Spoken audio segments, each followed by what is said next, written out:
Right. So, I mean, how have you been? Because last time we talked was just before the election, wasn't it? So, like, over a year now. Yes, yeah, yeah, roughly, yeah. I was very drunk at the time, if I That's remember correctly. that's fair enough. It's election season is a stressful one.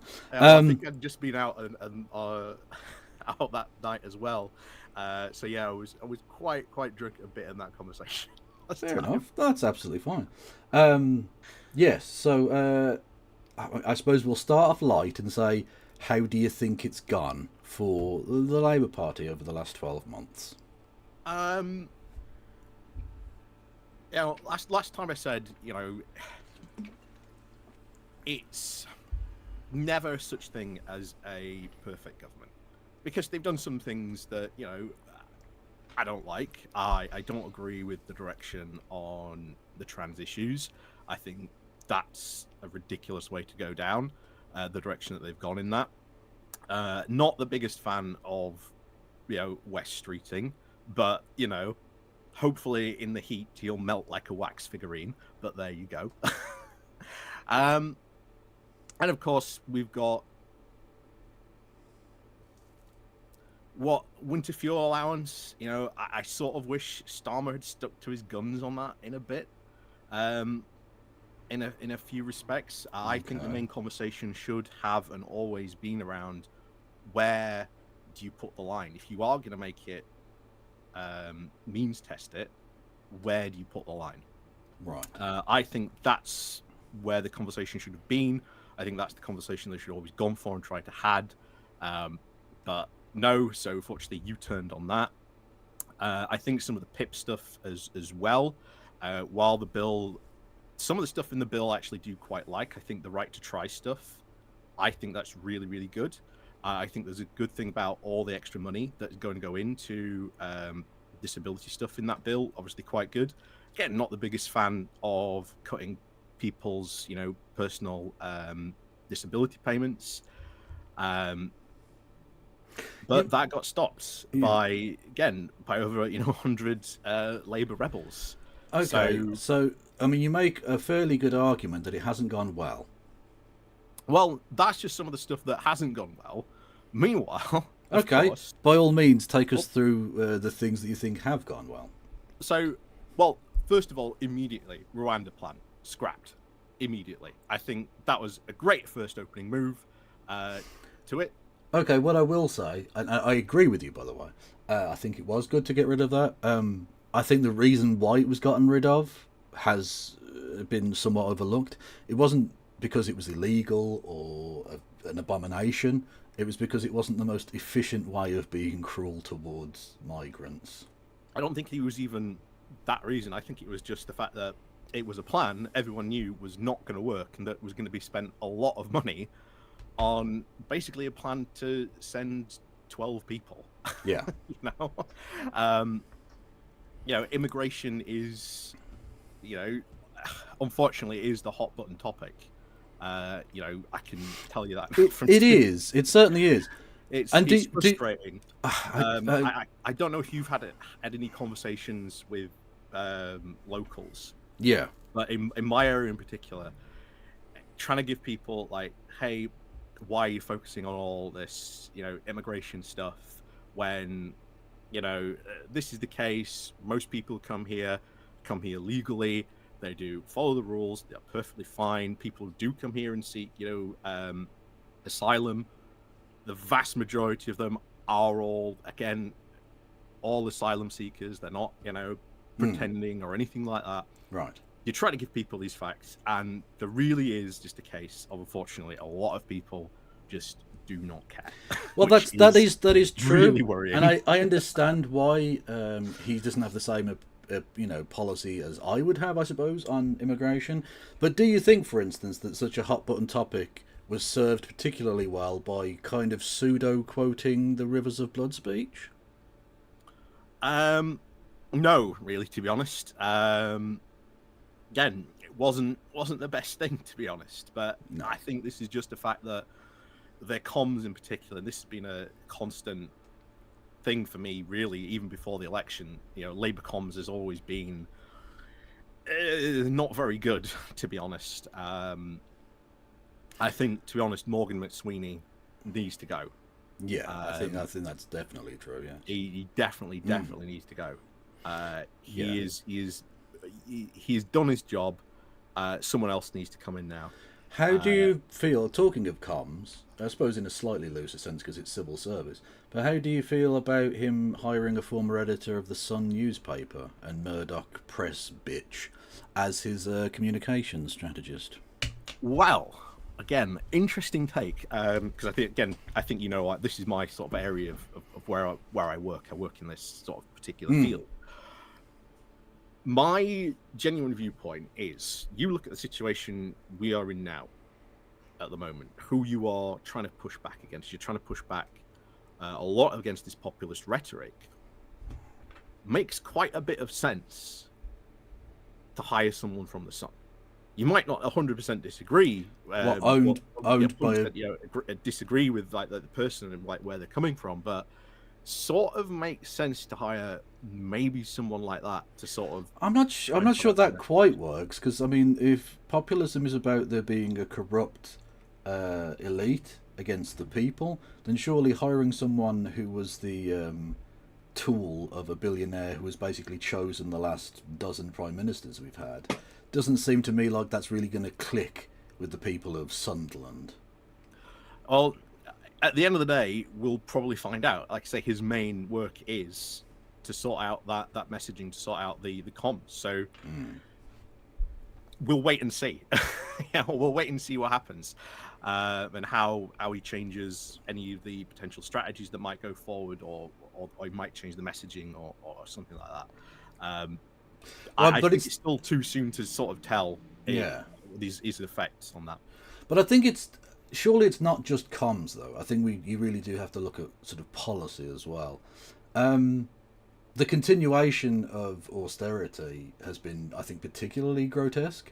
With we get into the winter fuel thing because I think you had a particularly contrarian take on that. The attacks on disabled people have been madness, frankly. Having a homeless minister who was just outed as making people homeless. Didn't realise it was supposed to be a pro-homelessness minister. Surely this doesn't bring the change that people wanted and voted for. Well, they did get rid of Section 21 notices. Right, okay. So, that is, again, another success. They have done that, and I think now the next big battle is, if you look at organisations like Shelter, and the other sort of like renters' rights sort of organisations, they're all now gearing up for a fight to go for rent control. Right. And I am, again, I've said before, I'm a big believer in rent control. I think it's something very, very much that needs to happen. I think there's maybe a policy point, where do you give control? Who controls it? Do you make it a national one, so it is controlled by sort of Westminster? We've now got a load of regional mayors. Do you give it to regional mayors to sort of control? Do you give it to local council? And I think there are for and against arguments for doing that. Right, but this is sort of pie in the sky, because Keir Starmer's never going to do this. The Labour Party is chock full of landlords. They're not going to institute this kind of thing because it's going to cost them money. Oh no, I think it's absolutely perfectly reasonable to sort of say you can still push for this type of stuff. I mean, at the end of the day, it is a political party, unless you want to sort of prescribe landlords from being in Parliament, which takes you down a very bad route. I'm not sure it does. I don't think the idea of divesting from financial investment during the time that you're in Parliament is a particularly extraordinary one. I think it's a conflict of interest, and just saying, "Oh, I have this conflict of interest," doesn't take the conflict of interest away. It just means it's publicly known because it's on the register of interests. I mean, you have that. You've got all the information on register of interest. But that doesn't stop the fact that dozens of Labour MPs are also have that conflict of interest. They're not going to institute that because it would cost them. But then you've got to watch how they vote. I mean, they all voted to get rid of Section 21 notices. Right, okay, and I'm not suggesting they won't do what the party leadership tell them to, but do you think for a second that given the tenor of the way in which they've governed, that Keir Starmer or the Morgan McSweeney or Pat McFadden or whoever's pulling the strings there have any interest in something like that, because I've never heard them even mention it.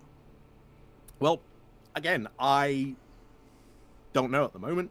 I think it's very likely maybe this could happen. I think the campaigning around this stuff is starting to sort of kick off around this thing. Who knows? I don't think it'll happen this Parliament.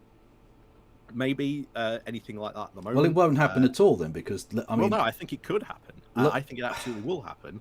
Because let's be honest, I've got more faith in people in Parliament. That's all. Well, maybe, but I mean, look at the polling. Labour are not going to form a majority government next time.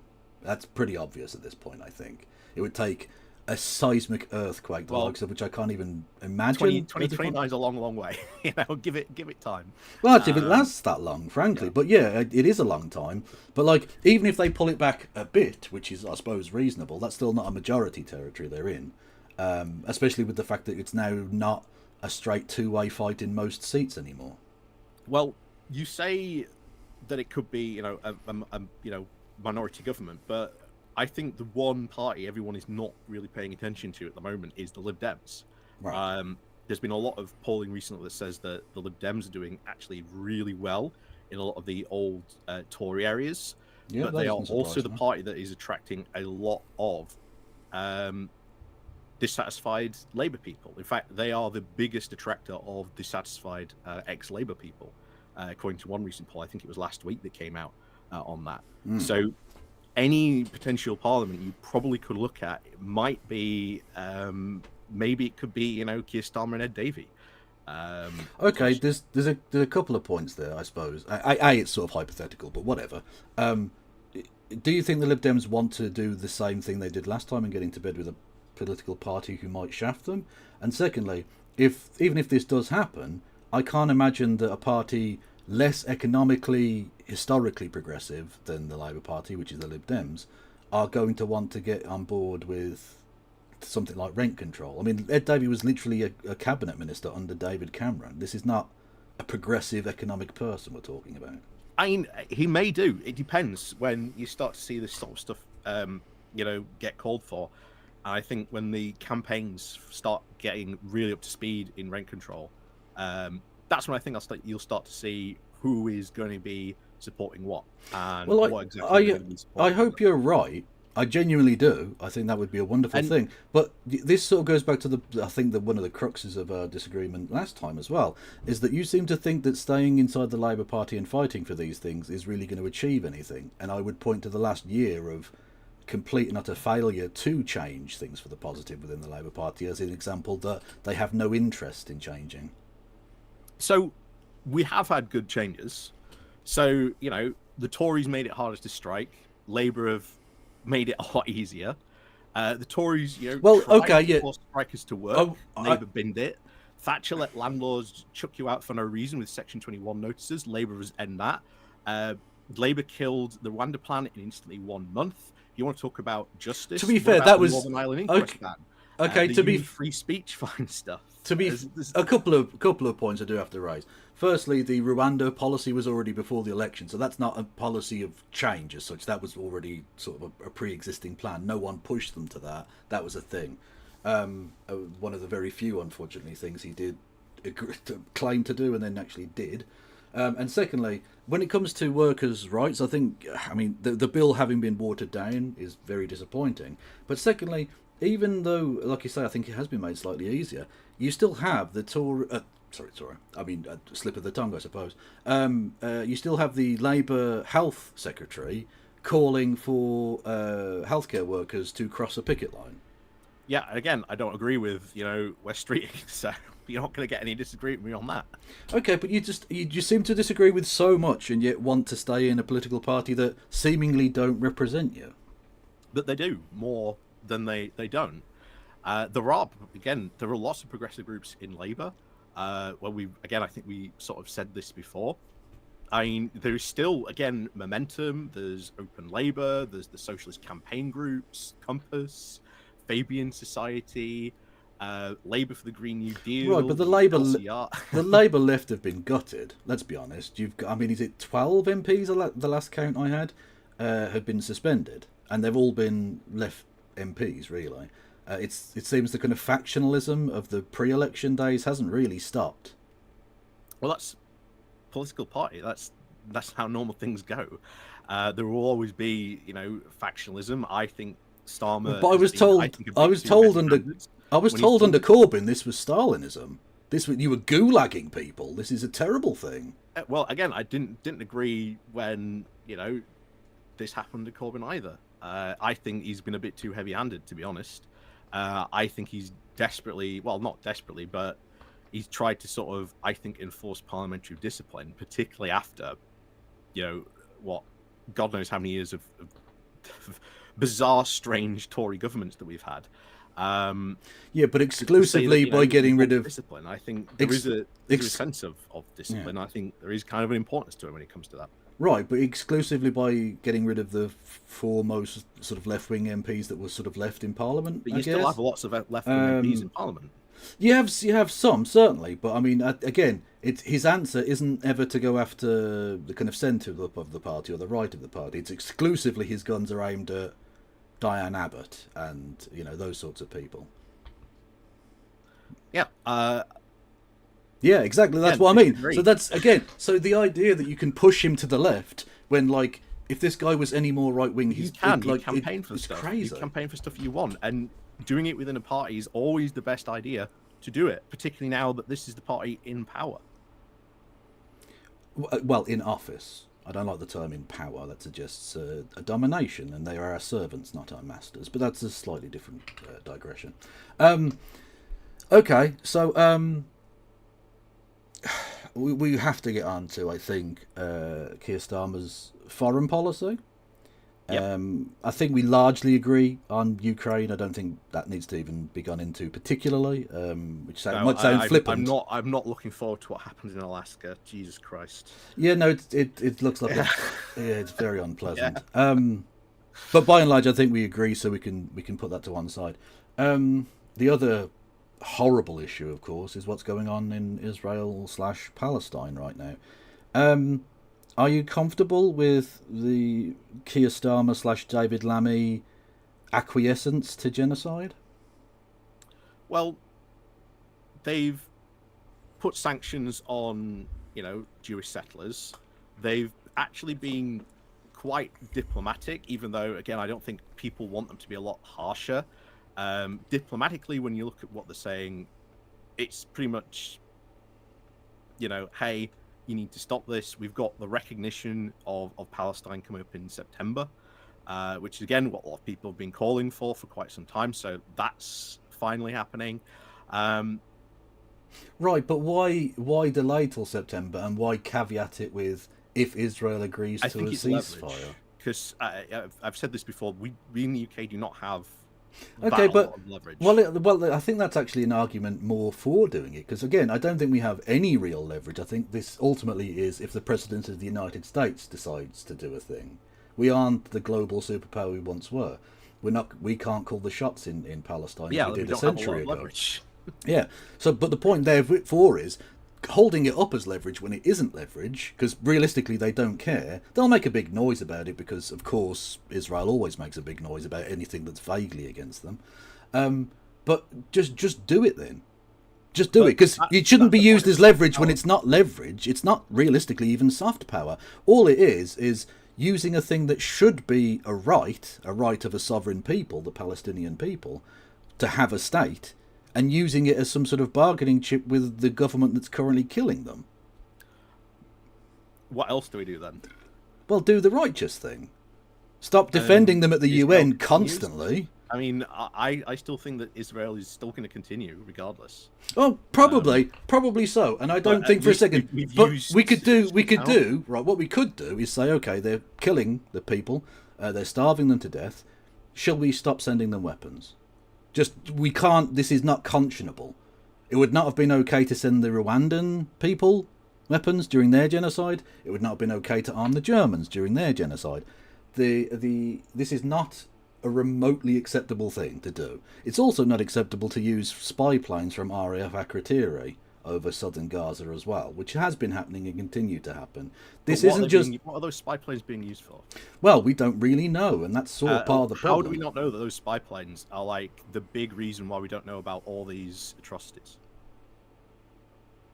Well, hang on, are you suggesting that they're doing this as news gathering?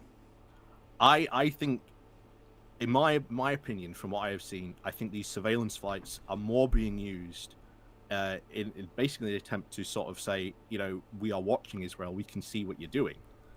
Right, but they're also clearly communicating that information to Israel. So, like, this isn't... Again, that's a nonsensical argument, because we're literally giving the information we get from Israel to Israel by the UN. Right, but we don't have to acquiesce to that. We don't have to do that. There's no, like, we haven't signed an agreement with them where we have to give them any information. We have decided of our own goodwill that we're going to do that. Why? When they're clearly using some of that information to kill innocent people. Again, don't agree with it. So again, it's another thing that, I would think would be a deal breaker. If I was friends with a person who was, like, sending information to a murderer, I'd say, you know what, mate, I don't want to hang out anymore. It's a bit extreme example. It's not extreme in the slightest, because a murderer could only kill so many people. Benjamin Netanyahu is swimming in Palestinian blood. And apparently, Keir Starmer was absolutely fine with that. It's not a deal breaker, because there's more important things to do on here in the country as well to do. I would rather, again, get more stuff done here in the country, campaigning within the Labour Party, and also push for, again, more help for the Palestinians on that front, than be on the outside. And that's just how I feel. That's how I see it. Okay, so what about... okay, so you want to focus on national policy, internal policy. How about the Labour Party's attack on trans people's rights? Yeah. Are you comfortable with needing to don't needing a driver's license to go for a shit? Again, don't agree with it. So again, it's a fundamental undermining of British people's rights by a government that you still somehow support. It doesn't make sense to me. You still support a government even though you disagree with them. Right, but this isn't some minor disagreement about tax and spend policy. This is they're undermining the rights of people abroad, and they're undermining British people's rights as well. Like, and you can still push to sort of help those people from within the Labour Party. But it's gotten worse. You clearly can't do so effectively. Worse, but again, you can't do so effectively because still push for them. If you could, you would have.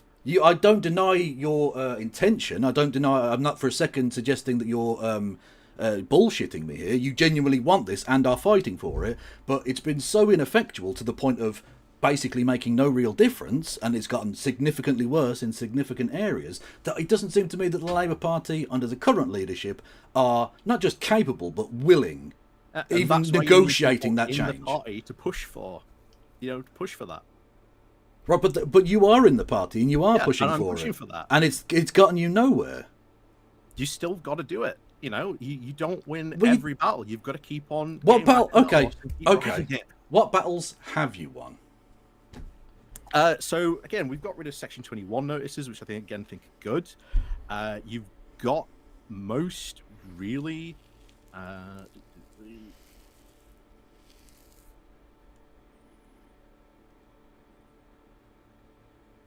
So the stuff just from the housing stuff that we've got public ownership of rail by the end of this Parliament. The NHS is that's public ownership of the franchises. We don't own the rolling stock, of course. That's still private. Yeah, well, again, hey, one step at a time. Why one step at a time? Why? Why not do the whole thing? We clearly need to. It's a failed system. Why the rush? Because people are alive now. People are alive now. There is the will. There is the will from the British people. Even fucking Tories want the nationalisation of the rail because it's clearly failed. And yet the Labour Party, the supposedly socialist party, by the end of this Parliament will be nationalised. Well, no, again, the franchises will be nationalised. The rolling stock won't and that will still be good. No, it will be slightly better, but it will still be private companies potentially holding us hostage over the rolling stock. So our people buying train tickets will still be funding the trains in Belgium. It's either everything or nothing. There is no. No. I'm not suggesting that it's. I'm not suggesting that this isn't a better situation than it was before. But it's this kind of tinkering at the edges, small mindset, which I think has beset this entire government. But Why? Step forward, one step at a time. No. I'm not suggesting will don't do affect you as well. anything. I'm suggesting you could and should do the obvious thing, which is just nationalise that entire system because it has failed under privatisation. Which, look, it should be an open goal for a Labour leader. Okay, but they're not going to get in the next election because they've been so timid at best and, frankly, terrible at worst that people hate them. Look at the numbers. His personal rating is less than herpes at this point. It's ridiculous. That's a joke, by the way, but you know what I mean. Like the Labour Party's polling numbers right now are really very, very bad, right? To the point where I think you did a stream the other. No, not you. Sorry, Graham and Phil did a stream the other day talking about whether Keir Starmer should be gone. Now, I don't think they're going to, and I don't think that was necessarily a sensible suggestion, but the fact that Labour Party people are having those discussions tells you that not all is right, and you've only been in power for a year. Sorry, office for a year. Well, whatever. They might change leadership. That is entirely possible. So where's Streeting? I think that would be fine. Again, it's not guaranteed. Who would you prefer? Well, Angela Rayner might be quite good. I think Angela Rayner would be a really good PM. Okay. Clive Lewis. That will be fun if he throws his hat in the ring. that will be very good, I think. My own MP again, Dan Jarvis. He's been talked about before, putting his hat in the ring in previous elections. You know, I think there's a lot of candidates you can talk about that would be good. Okay. And what do you think the likelihood is of them changing tack? I suppose it will be maybe 2026 when we see that. I think it's going to depend on the results of the local elections there and the Welsh Senate elections. Okay. What do you make of Andy Burnham potentially? Yeah, Andy Burnham again, but he's going to get in Parliament. Yeah, I mean, I think of a couple of cities. Again, Andy Burnham would be really good. I do think Andy Burnham would be really good as well. But like I say, once he's in Parliament, absolutely. But his term, I think, finishes. Is it 27 or 28? I think his term ends. Yeah, he's got a bit of time to Something go. like that. Yeah, so he does got a bit of time, but then you've got to try and get a by-election to happen potentially as well if you want to get him in Parliament. Well, the number of MPs being fired by all parties, whether it be Reform or Labour or Tory, there are plenty of by-elections coming up. There's plenty of by-elections. Yeah. There's always plenty of by-elections, although there's a bit extra with the Reform people. Yeah. Well, exactly. Yeah, they've gone from 5 to 4 to 5 to 4 MPs. They've elected 6 and they've got 4 of them, so that's a third they've lost. If you want chaos, and I generally say this, if you want real chaos, have a look at what's going on in these reform-controlled councils. Oh, yeah, no, it's crazy. Warwickshire next door to me. Warwickshire is absolutely insane. Don't put a 19-year-old in charge of a £1 billion fucking council. It's ridiculous. Did you see the vote? No, what's this? The vote on it was insane. So it basically came down to a tied vote. It was 23 versus 23. Right. And at that point, under the rules, chairman gets to decide. Who's the chairman? It's a reform guy. Oh, God. So, of course, he's going to go with the reform. We actually had one of the guys, Councillor Conditor, on from Warrington a couple of weeks back from the Green Party. We had him on to talk about from Warrington. Going to Warrington, yeah. I was talking about Warwickshire. Councillor for, not Warrington. Yeah. Sorry. I get these two places confused all the time. So, no, that's fair. No, I was wondering. I was like, that's not anywhere near Warwickshire. That's okay. Yeah. No, I'm with you. Yeah. No, he's Councillor for Nuneaton. Nuneaton, lovely place. Yeah. Yeah. Yeah. So yeah. So we had a good sort of conversation about that, but it is crazy. I'll have to check that out. Yeah. I think. Well, and you have Andrea Jenkins doing her thing as well. Yeah. He also said that there was apparently some guy from like Reform HQ in the room as well. Wow, that's not very Gestapo at all. Yeah, it's very, I think, clear to me he is being puppeted. I mean, also, did you see his? Well, we won't talk about it because you can get in trouble because it is again contempt of court. But yeah, his comments he made in a recent appearance with Nigel Farage potentially got him in trouble. So that could be interesting if that all decides to start kicking off. Yeah.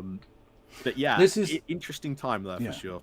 Well, this is sort of my contention, and I think this is why I wanted to talk to you, broadly speaking, because I think you made a video which I'd responded to and sort of watched on the stream about, I think it was something to do with the Corbyn party, the new thing, and how that was potentially going to let reform in. Now, again, I'm not 100% sure that it might do, but again, it depends how the vote goes. Depends how the vote gets split. Well, there's certainly a chance that they're going to take a fair amount of votes off Labour in traditional heartlands. There's no doubt about that. But my contention, I think, with you, and with people like yourself who've made similar points, is that ultimately the Labour Party, if it loses the next election, will have deserved to lose the next election on right. Now, that is not to say that Reform are going to be good, because I'm genuinely worried about them.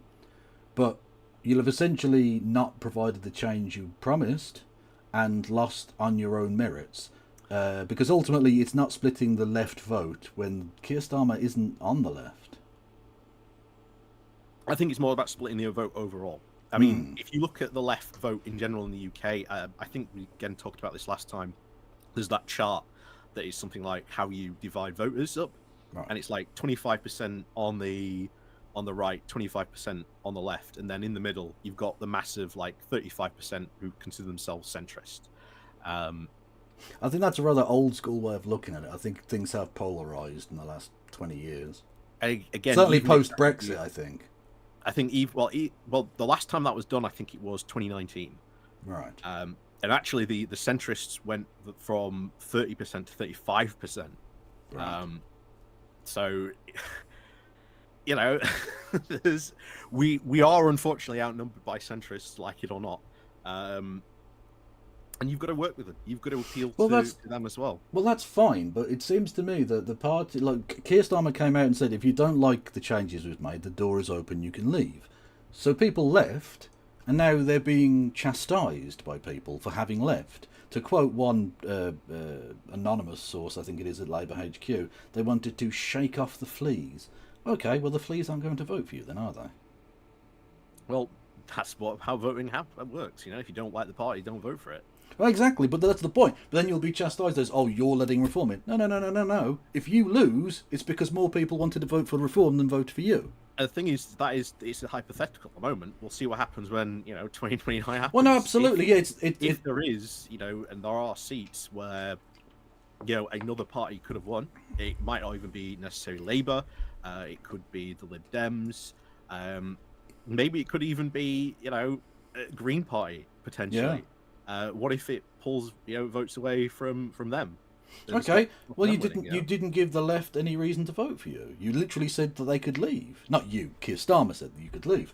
So why would they vote for you? And I think it comes down to voting itself. I think at the next election there is going to be very, very clear that we both don't want a reform government.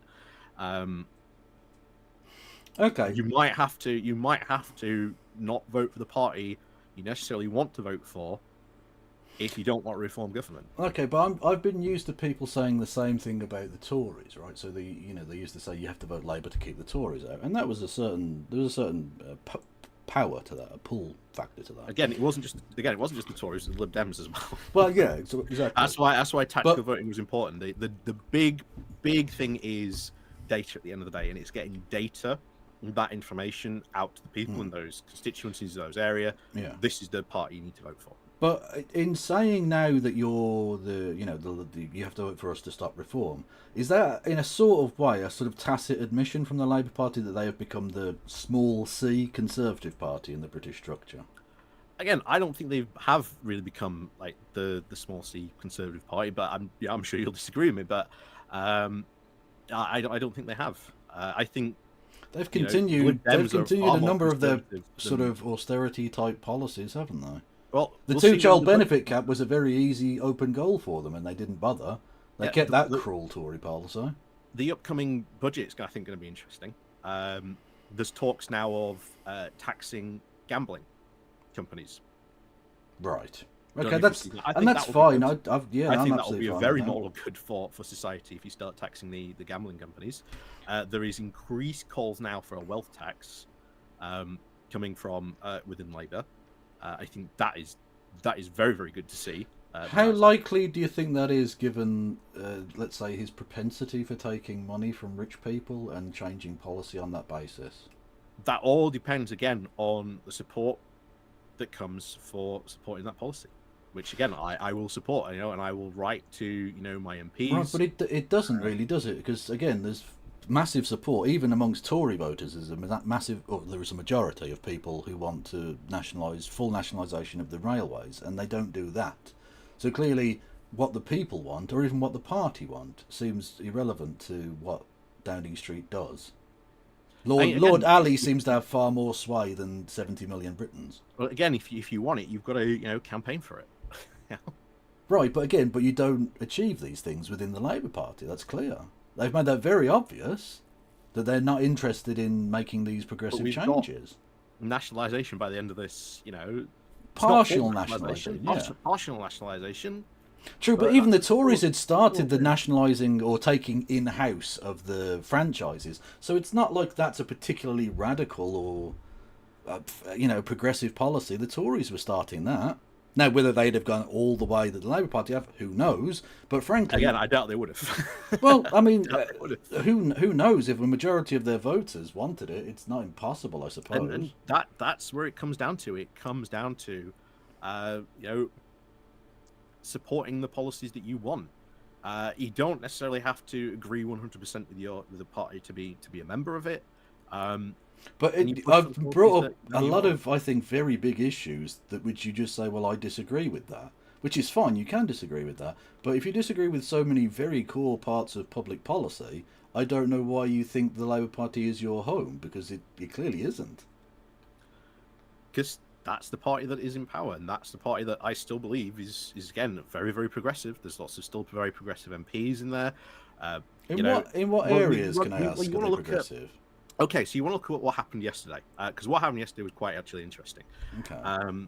The Labour for PR came out yesterday and said that, thanks to once again their campaigning and they're pushing for it, that a push for changing the voting system dominated the national policy for it. Okay. Which is good, because again, I think we can both agree we want to change the sort of the voting system. Doing that type of thing, doing that campaigning, getting into the national policy system is good. You've now got the old parliamentary group of like 120 something, maybe a bit slightly bit bigger than that, of MPs for pushing for voting reform. Not only just from Labour, in fact, a vast majority of them, 50% of them, are from Labour, but largest party. So that's good. But yeah, we want to see stuff like that. That's sort of the stuff you've got to do. It's sort of the stuff you've got to keep on campaigning for. You've got to keep on pushing for it, time and time again. But even in terms of reform of constitution and all that, that you haven't managed to make them more progressive. They've gotten worse. The original plan was to get rid of the House of Lords. That was scrapped. They said they were going to have interim. They have got rid of all the hereditary peers. Well, exactly. They've said they're going to be there's going to be temporary heritage. But and now we're getting the commission on what to do. Like, what are we going to do with the House of Lords? And one of the firstly, do the commission is complete. Okay, and we'll wait and see on that. But like he's continued the same policy that every prime minister falls into, of being sort of against the Lords at first because they stand in the way of the elected chamber, and then stuffing it with your mates. Thangam Debonair springs to mind, for instance. The Lords is I generally think, when you look at sort of wanting to reform the Lords, I think it's a lot more difficult task than I think people give it. I don't. You could try. It's going to be sort of as easy. I really do want sort of them to sort of push for this. I've said before that if we do want to change our voting system, I think the real target we should be going for, or at least most campaigners group go solely and focus on Westminster.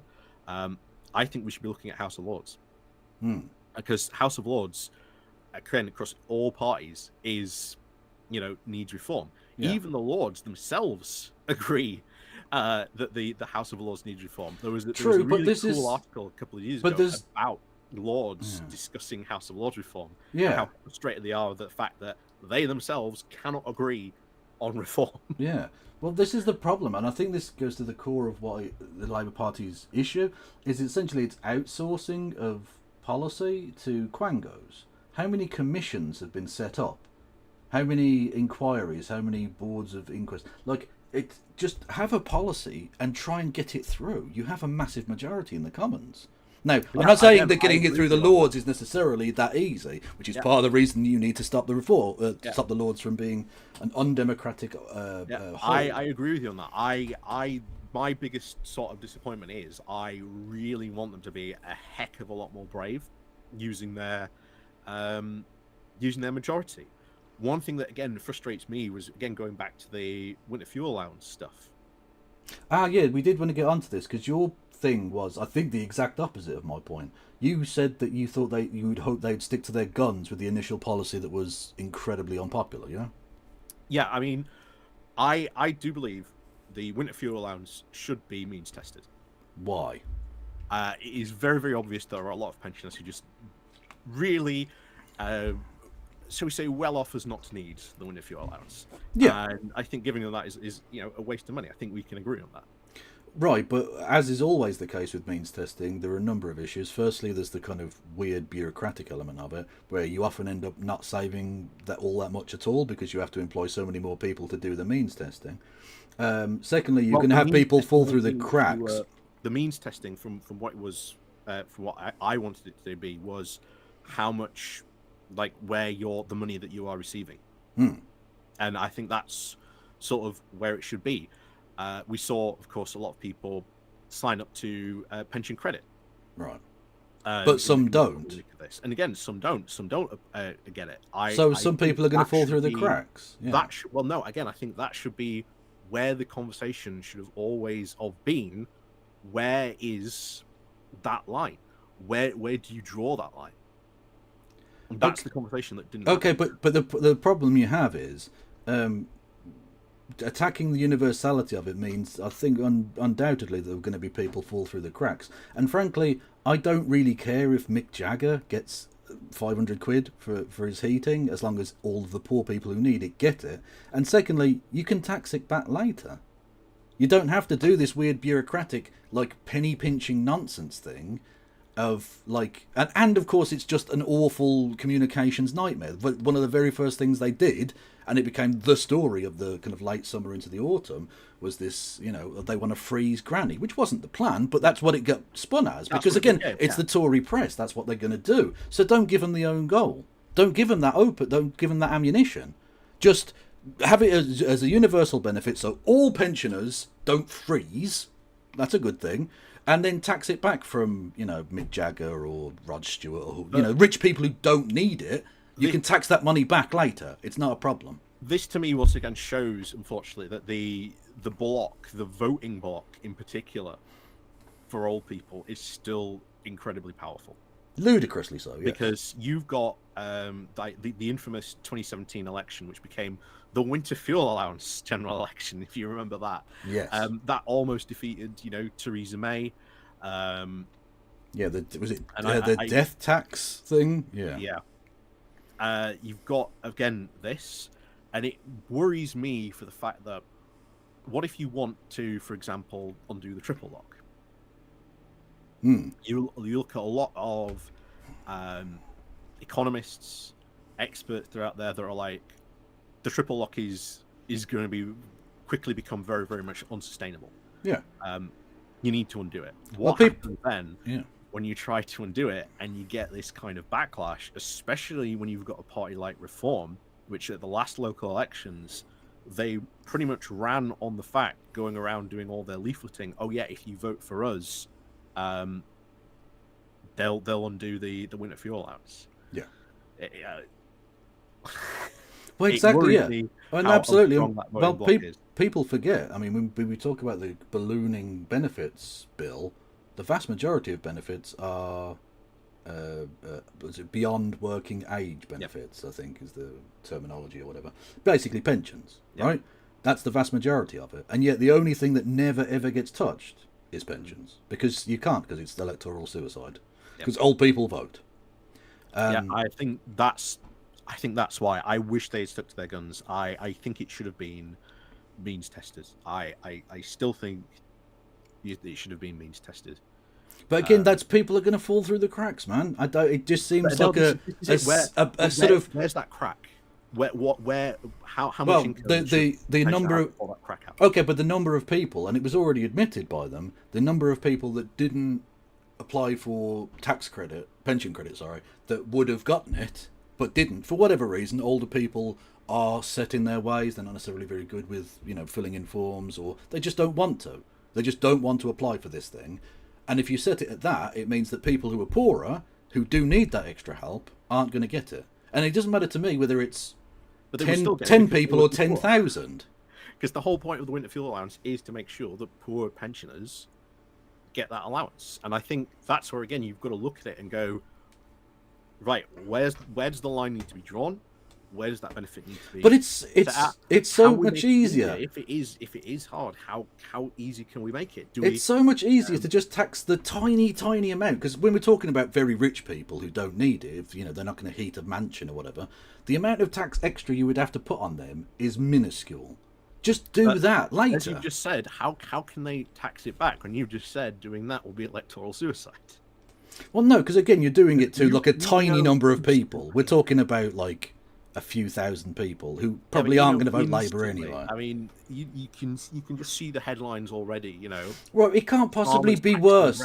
It cannot possibly be worse than what actually happened, which was he wants to freeze Granny was the only thing that was talked about for months because they went off on parliamentary vacation. And so the only story in town was they're freezing Granny. So how the hell was they're taxing Mick Jagger a worse headline for them? How can that possibly be a worse headline than what they actually got? Again, the conversation should and always have been, this is where the line needs to be. People aren't going to, freeze. If you need that, credit, and you are... Well, no, people could freeze. Whereas if you just have it universal, they won't. But again, I don't think it should be universal. Why? Why does it matter? Also, like, just on a basic level, I don't really give a fuck particularly whether, like I say, rich people get this thing as long as everyone gets it. That's the point of universality, really, I suppose, is that no one falls through the cracks. But again, it saves such a small, like, tiny bit of nitpicking nonsense. It was going to save at best 1.5 billion.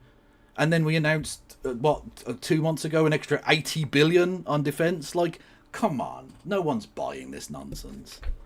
But okay, well, that's money that could have gone into other things for pensioners. It could have gone into a lot of other. But what, the 80 billion? Yeah, no, I quite agree. It could have. Yes, it could have gone into a lot of things, and it won't. Well, it'll go into have to really, unfortunately, spend a lot more on defence if, thanks to Donald Trump, and depending what happens on Friday. We are probably going to have to spend, unfortunately, a lot more on defence. Okay, but then, like, if that's the case, like, what are we defending as a nation exactly? Like, a nation of freezing pensioners and stuff? Like, no one buys that you have to, like, scrape back this 1.5 billion when, they're giving, was it 3 billion a year to Ukraine for 100 years? Which is a weird build. That's a weird fucking thing to sign, but whatever. Like, people aren't going to put up with that. And the problem is, you give a completely open goal to reform, because they're saying, oh, look, he's giving 3 billion to Vladimir Zelensky and freezing pensioners. You're giving him perfect, almost like scripted. If he could write Labour policy to best suit his narrative, it would be stuff like this. Again, I still think should have been means tested. I think this is just a disagreement we're not going to get over, to be honest. But okay, no, that's fair enough. Okay, so I know you've got to go reasonably soon. So if we sort of wrap up with what do you hope to achieve with Labour, say, over the next year? Sort of for me, obviously next year, local elections going to be super important. Super, super important. I don't want a reform council. To be honest, if you've been keeping an eye on what's been going on in these reform councils, they're doing nothing. And that might sound like, a good thing that they're doing nothing, but trust me, they're doing nothing. That means there's grant money not being done, decisions not being taken.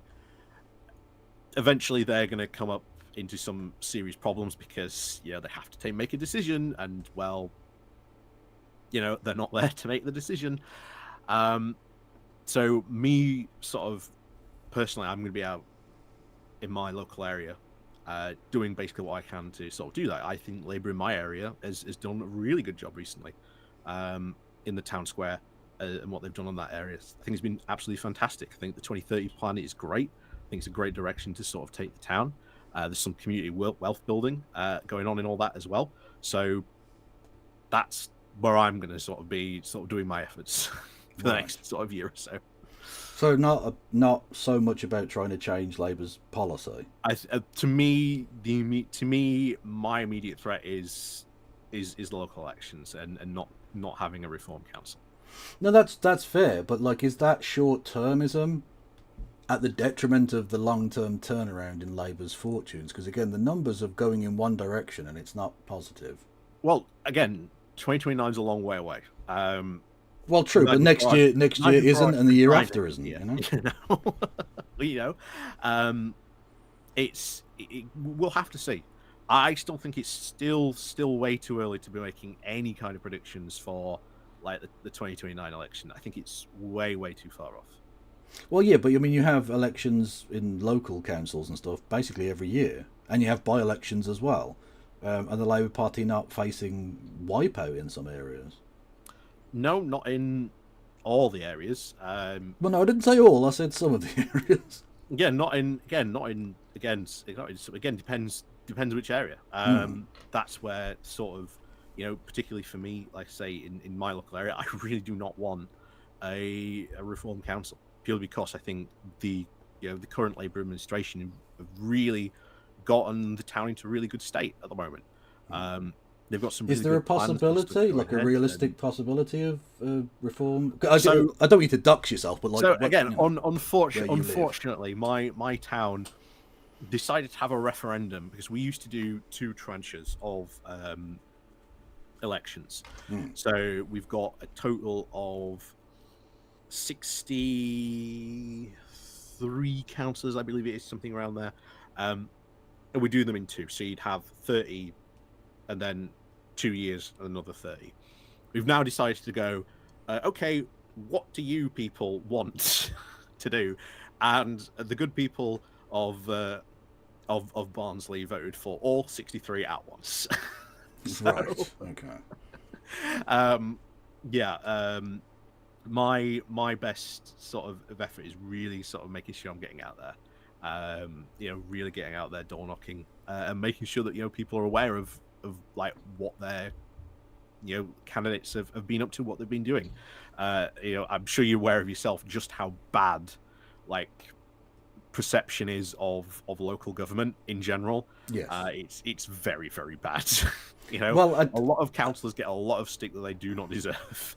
Well, I mean, unfortunately, you're talking probably to a denizen of the wrong city at the moment, because we've got a Labour council at war with a union, which means we're now swimming in trash.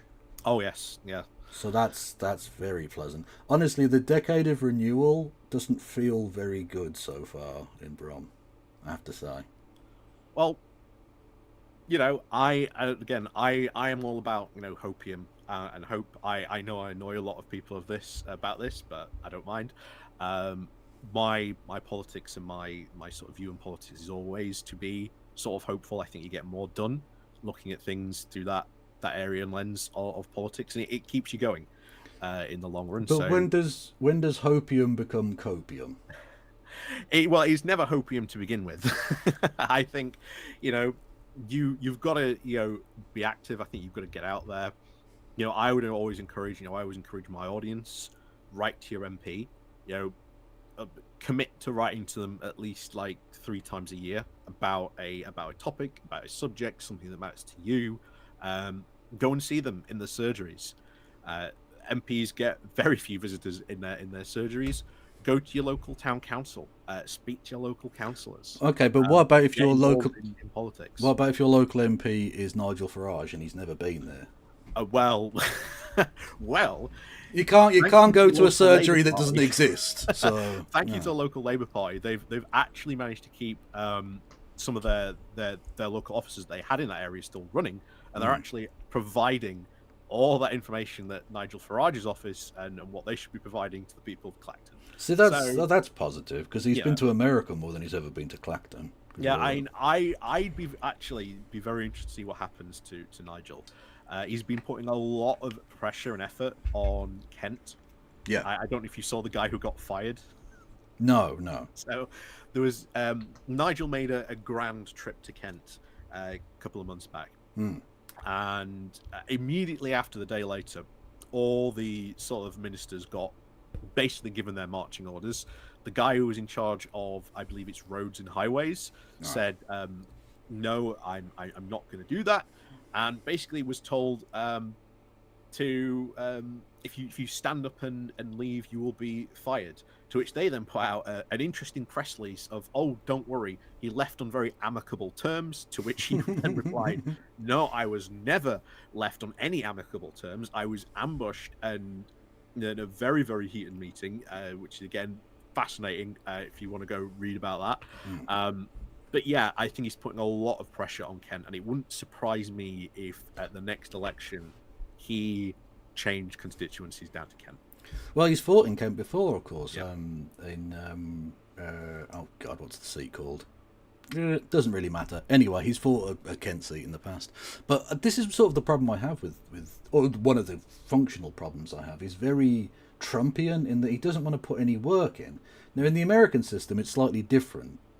You know, I think you can sort of get by having a president that's sort of incapacitated. One thinks of late stage Reagan, for an example of that, or indeed late stage Biden, I suppose. Whereas in Britain, you need to be on the ball. And he doesn't like doing once a month meetings in Clacton. You have to do several meetings every day as Prime Minister. Do you know how the story of Lee Anderson, how he survived? Didn't he dig his way out of shit with a spoon or something? Oh no, that was Shawshank Redemption. Sorry, wrong movie. Yeah. Well,